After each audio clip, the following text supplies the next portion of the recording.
2, 3, 4, play my PS2 some more. Run, jump, laser time, that is what Futurama's for.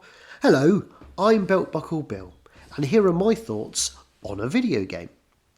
Futurama is a 3D platformer released on the PlayStation 2 in 2003, based on the animated TV series of the same name and brought to you by Unique Development Studios, Vivendi Universal Games, and CSI Games, or Sky Games, not sure. The plot. Good news, everyone! Terrible impression, apologies. Professor Farnsworth has sold Planet Express to Mom, who now owns more than 50% of the Earth, so becomes the supreme overlord and enslaves everyone. The gang, obviously, don't want to be enslaved, so make a plan to escape. Only their ship is super broken and they need to fix it. By platforming and shooting. Let's be real, I'm only a couple of hours into the game, so the plot hasn't developed much more than trekking to pick up a replacement engine, so I can't really tell you what happens next. I mean, I could if I could be bothered to look at the internet, but if you've already played this, then you'll know the plot, and if you haven't, and you like what you see, then you'll play it and reveal the plot for yourself. That's right, this is my gift to you.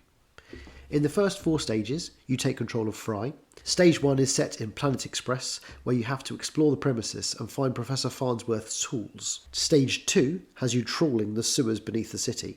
Stage 3, the subway. And finally, Stage 4, the streets. Again, there are lots more levels, and the internet tells tales of playing as other characters, so well worth persevering if you like this type of thing. Fry can run, jump, interact, and bash things with his hammer. Later on, he is given a gun and collects a shotgun for all kinds of shooting glory. Laser gun and laser shotgun, should I add. When locked onto targets, Fry can strafe, which is handy, and he collects money, which gives him extra lives, and Slurm that replenishes his energy. The dying mechanic is explained very early on, whereby Fry dies, and Professor Farnsworth births a clone. There are checkpoints throughout the latter levels, so you don't have to start from the beginning of each level again if you die. There are a handful of baddies to bash and shoot, including running mutants, super hard running mutants, they take more shots to kill, tentacle monsters, snake mutants, and various grunts with laser guns, rocket launchers, and barbed wire baseball bats. They are all pretty easy to kill, so long as you maintain your distance and strafe like a pro. The visuals aren't great, a victim of their time, but if you are a fan of Futurama, like me, then you get a kick out of familiar faces and voices. All the voice actors are from the series, so you'll be chuckling along, as I did, especially when Fry mimics shooting noises. Pew pew pew pew.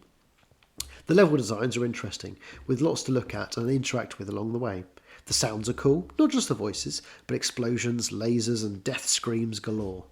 The music is very tedious, the loops are not pleasant, and if playing for a bit longer, I would have switched them off.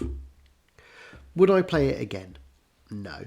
It is at this stage that I have to confess I'm not a huge platforming fan, namely due to constant peril of falling to my death, which I did lots in the second stage.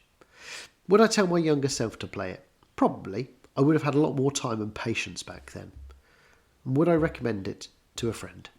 Only if they love platformers and or Futurama. My final thoughts. After having to consult a walkthrough on the first stage, possibly more a reflection on me than the game, I nearly gave up after just 30 minutes, but I pushed through and I actually enjoyed stages 3 and 4. The first stage you find is not very linear, at least I didn't find it linear. It's a big exploration and not much fun searching aimlessly in my opinion. The second stage had lots of moments of falling to one's death, which is never fun for me. The third and fourth were less platforming and more shooting, which suits me and was a lot more linear. My biggest frustration, though, was the damn camera. You can move it with the right stick, but only if there is room to move it, if that makes sense. So if you're in a corridor, you are stuck at the angle and the camera cannot spin around you. Thank you for watching and or listening. If you like this content, then like. If you want to see more, then subscribe.